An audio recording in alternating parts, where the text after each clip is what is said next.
할렐루야, 좋은 아침입니다. 오늘도 말씀으로 여러분의 삶이 시작되어 하나님의 은혜 가운데 돌보심이 있는 귀한 한 날 되길 소망합니다. 슬기로운 아침 시간 사무엘하 10장 말씀 보겠습니다. 인생은 여러 사람과 얽히고 설키면서 삶을 살아가는 모습입니다. 그러다 보니 내가 아무런 대가를 바라지 않고 선의를, 호의를 베풀 때가 있죠. 그러면 기분 좋게 선의가 받아들여지고 또한 서로 감사의 마음을 표현하면서 삶을 기분 좋게 이끌어가는 경우가 참 많아요.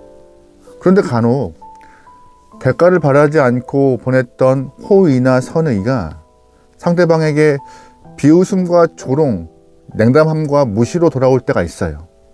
굉장히 당황스럽죠. 만약에 우리의 삶에서 그런 일을 경험하게 된다면 우리는 선의와 호의를 그만둬야 할까요? 냉담함과 무시, 조롱으로 돌아왔던 내 선의를 상처받아서 이제 그만두고 그냥 무던하게 살아가는, 나 혼자 잘 살아가려고 애쓰는 모습이 성도로서 옳은 모습일까요? 오늘 그 모습을 좀 알아보려고 합니다. 다윗도 본문에서 선의를 표현하고 있어요. 다윗은 인생에서 본인이 경험했던 호의를, 선한 은혜를 언제나 갚으려던 영혼입니다. 우리가 잘 알다시피 다윗은 이유 없이 사울에게 오랜 시간 동안 괴롭힘을 당하고 쫓김을 당하고 힘든 일을 경험했던 영혼이에요. 그 과정 중에서 한 영혼이 다윗에게 삶의 빛을 허락하였고 숨 쉴 만한 틈을 주었고 소망을 심어준 영혼이 있습니다. 바로 사울의 아들 요나단이었습니다. 요나단 때문에 다윗은 조금 숨 쉴 틈을 경험했어요. 삶의 위로를 경험했어요. 그래서 그 은혜 잊지 않고 자신이 꼭 갚겠다는 약속을 요나단과 합니다. 시간이 흘러 다윗이 왕이 된 이후 요나단과 했던 언약을 떠올리며 그 집안의 사람을 찾기 시작해요. 그래서 우리가 지난주에 보았던 것과 같이 요나단의 아들 무이보셋을 찾게 되었습니다. 근데 안타깝게도 무이보셋이 건강한 영혼이 아니었어요. 도망가다가 양쪽 다리가 망가져서 절개한, 삶이 평안하지 않은 영혼이었습니다. 그럼에도 다윗은 그 요나단의 아들 무이보셋의 삶을 완전히 역전시켜 주세요. 할아버지 사울의 땅을 다 돌려주고 왕과 함께 식사할 수 있을 만한 위치로 올려놓아요. 자신이 경험했던 선의와 호의와 은혜를 갚으려고 했던 다윗의 삶을 보면서 참 귀한 모습인 것 같습니다. 본문에도 다윗은 한 영혼이 아니라 한 나라에서도 또한 그런 은혜를 경험했던 것 같아요. 정확히 성경에 나와 있지 않습니다. 그런데 오랜 시간 동안 다윗이 피난 생활을 하다 보니 이스라엘 땅에만 있지 않고 이 나라 저 나라 저 민족 다 숨어 있던 것 같아요. 혼자만 숨은 것이 아니라 여러 사람과 함께 움직였기 때문에 안전한 시간들을 좀 경험해야 했잖아요. 그래서 이방 민족들이나 주변 국주를 이렇게 들어가서 조금 지냈던 것 같습니다. 그때 암몬족 속당에 들어갔던 일이 있던 것 같은데 그 암몬족 속의 왕이었던 나하스가 다윗에게 호의를, 선의를, 은혜를 베풀었던 것 같아요. 그 은혜를 경험한 다윗이 이제 본인이 경험한 은혜를 갚으려 하고 있는 모습이 오늘 본문에서 시작되고 있습니다. 1절과 2절 말씀입니다. 그 후에 암몬 자손의 왕이 죽고 그의 아들 한온이 대신하여 왕이 되니 다윗이 이르되 내가 나하스의 아들 한온에게 은총을 베풀되 그의 아버지가 내게 은총을 베푼 것 같이 하리라 하고 다윗이 그의 신하들을 보내 그의 아버지를 조상하라 하니라. 다윗의 신하들이 암몬 자손의 땅에 이르매. 아멘. 2절 말씀에 암몬족 속의 왕이었던 나하스가 다윗에게 은혜를 베풀었고 나 그거 경험했어 라고 말하고 있는 것이잖아요. 또한 그 나하스가 이제 죽자 다윗은 그 나하스의 죽음을 애도하고 선의를 베풀기 위해서 조문단을 파견하게 되었습니다. 중요한 것은 이제 암몬족 속의 왕이었던 나하스가 죽고 아들 한우는 왕이 되어서 다윗이 보낸 조문단을 잘 받으면 돼요. 먼 길 왔다고, 와줘서 고맙다고, 수고했다고 음식 잘 대접하고 본국으로 보내면 돼요. 근데 문제는 무엇이냐? 그 한온의 옆에 있던 많은 신하가 귀 얇은 한온을 이렇게 들썩였던 것 같아요. 왕이시여, 지금 다윗이 보낸 저 이스라엘 조문단 수상합니다. 미심쩍어요. 간첩 같아요. 정탐꾼 같아요. 라고 이렇게 한온을 들쑤시자 한온이 거기에 홀딱 넘어가 버립니다. 그리고 하지 말아야 되는 행동을 해요. 4절 말씀입니다. 이에 한온이 다윗의 신하들을 잡아 그들의 수염 절반을 깎고 그들의 의복의 중동복까지 자르고 돌려보내매. 아멘. 무슨 말이에요? 수염의 반을 깎아버리고 바지에 단을 자르는데 엉덩이가 보일 만큼 단을 잘라서 본국으로 보내버렸대요.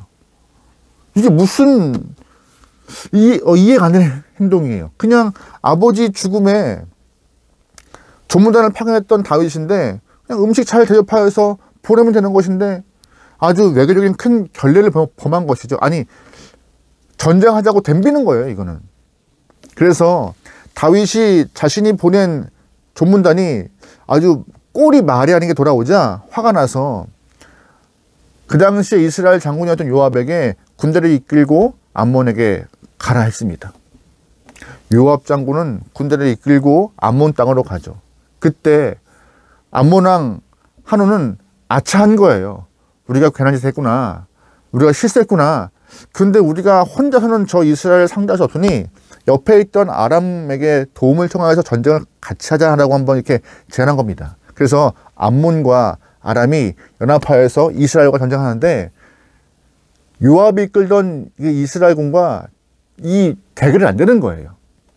먼저 이 요압이 이끌던 이스라엘 군대가 암몬 자손을 먼저 치는 바람에 전쟁의 주도권을 갖고 있던 이 암몬이 도망가 버려요.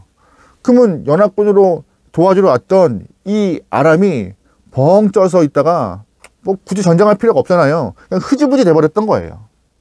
그래서 요압도 이스라엘로 본국으로 복귀하고 전쟁도 흐지부지 되고 승리는 이스라엘로 넘어가고. 그런데 그렇게 상황이 마무리되면 좋겠는데 이 전쟁에서 연합군으로 편성하였던 이 아람이 싸워보지도 않고 패배했다는 것이 분하여서 단독적으로 이스라엘과 전쟁하려고 군대를 모읍니다. 다윗의 권세를 한번 이겨보려고 한번 작정했던 것 같아요. 11절 말씀이에요. 아람 사람이 자기가 이스라엘 앞에서 패하였음을 보고 다 모임에 하다네셀이 사람을 보내 강 건너쪽에 있는 아람 사람을 불러내매 그들이 헬람에 이르니 하다네셀의 사령관 소박이 그들을 거느린지라. 아멘. 처음 전쟁을 주도했던 이 암몬이 도망가자 이제는 아람이 단독적으로 전쟁을 참여합니다. 근데 이 아람이 그렇게 호락호락한 나라가 아니에요. 대군을 이끌고 왔기 때문에 이번에는 작정하고 다윗이 본인이 직접 군대를 통솔하여서 전쟁터에 나갑니다. 장군 하나 보내는 것이 아니라 다윗도 큰 군대를 이끌고 나가서 전쟁을 해요. 결과는 어떻게 되었을까요? 19절 말씀입니다. 하드네셀에게 속한 왕들이 자기가 이스라엘 앞에서 패함을 보고 이스라엘과 화친하고 섬기니 그러므로 아람 사람들이 두려워하여 다시는 암몬 자손을 돕지 아니하니라. 아멘. 결국 다윗이 이겨서 아람도 크게 눌러서 다시는 덤비지 못하게끔 했다는 것입니다. 이 사건의 시작을 좀 보세요. 오늘 본문 10장 초반에 다윗이 암몬 왕 나하스의 조문을 가기 위해서 선의를 베풀어 보냅니다. 근데 선의가 조롱과 비웃음을 오자 이 아람과 암몬 모두 다 전쟁에서 패배하고 오히려 다윗과 이스라엘에 더 득세하는 일이 발생합니다. 선의가 선의로 끝났으면 참 좋은데 선의가 조롱으로 끝나자 오히려 그 결과는 더 다윗에게 좋은 모습으로 돌아와요. 무슨 뜻이에요? 이 본문의 교훈이 뭐예요?